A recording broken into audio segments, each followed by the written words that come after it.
This is the COMA Girl Daily Podcast, written by Stephanie Bond. December 5th, Monday. Gather around bed 3, Dr. Tyson said. Move some flowers if you have to. I've previously wondered about the faces of the eager young doctors on their rounds to discuss the more obscure cases. I've even been perversely flattered to be one of the hospital's more provocative patients. But I confess, under the gaze of so many white lab-coated people, I feel a bit like a frog on a high school science table. A very pregnant frog. Patient is a 29-year-old female brought to Brady approximately 6 months ago with a traumatic brain injury received in a car collision. The patient is approximately 28 weeks pregnant. She underwent 2 surgeries to relieve pressure on her brain but remained in a coma until last Wednesday. Questions? Statler, go. How is COMA Girl's baby? Dr. Tyson frowned. Please don't refer to the patient as COMA Girl. Why not? She's famous. Dr. Tyson frowned harder. For one thing, as I said, she's no longer in a coma.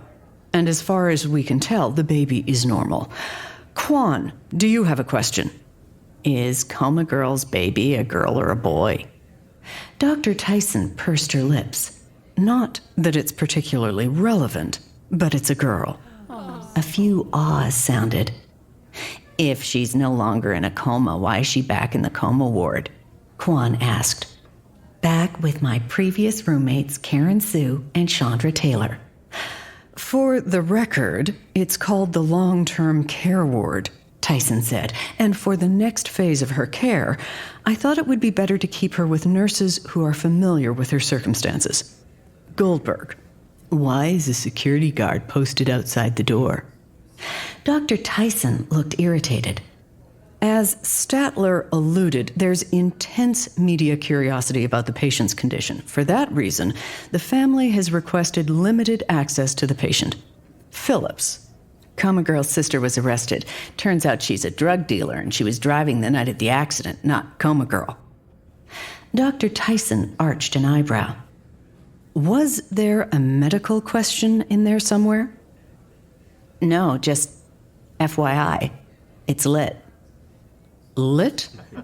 A few titters sounded. Lit up on social media, Quan offered weakly to back up Phillips. Dr. Tyson turned a lethal glare on the young doctors. If the next question isn't a legitimate medical question, you can all find somewhere else to do your residencies. Tosco, go. How are the patient's cognitive abilities? The patient is communicating yes and no through eye blinks and appears to recognize family and friends. She looked down at me. Hello, Marigold. Am I Dr. Jarvis? I blinked once. Good. Am I Dr. Phillips? I blinked once. Good. And thank God, she added to the chagrin of Phillips. Laughter chorused through the group. Am I Dr. Tyson?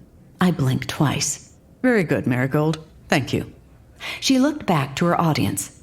She can also identify common objects, colors, and shapes. What else would you test, Quan? The patient's senses. Good. Her senses have been tested and are functioning well. Goldberg, go. How is the patient's mobility? There's no paralysis, but her mobility is limited to moving fingers and toes, and she can turn her head a few degrees. What do you suggest?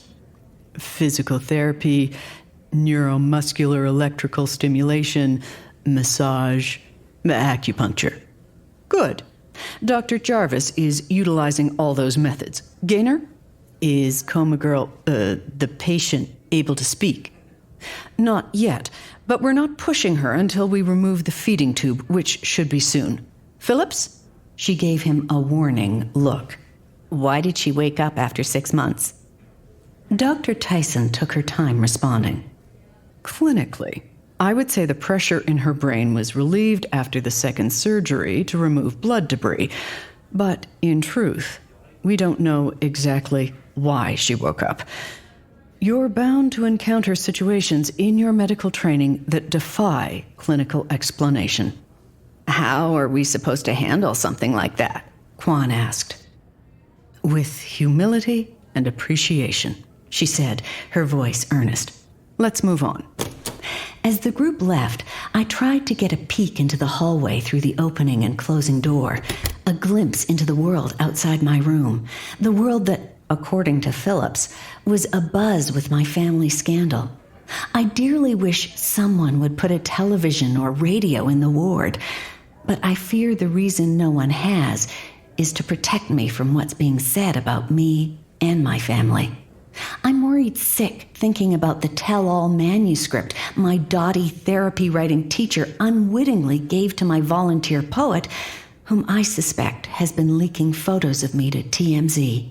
Now would be the perfect time to reveal dark details about how I felt about my dysfunctional family. And since the volunteer hasn't been back, I suspect he cashed in on a big payday and made a hasty retreat. My intestines are in a knot because over the past 6 months, I've come to realize the way each of my family members treated me had little or nothing to do with me, and everything to do with secrets they each harbored. If I could, I'd set fire to the manuscript. But of course I can't. And even if I could talk, I can't reveal its existence without causing more grief.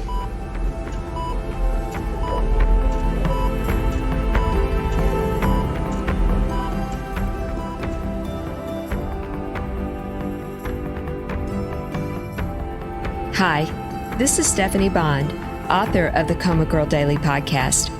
Every day in the show notes, I post a question about the podcast to get listeners thinking and talking. Check out today's question, then share your answer with the Facebook group of COMA Girl fans. The link is also in the show notes. Thanks for listening.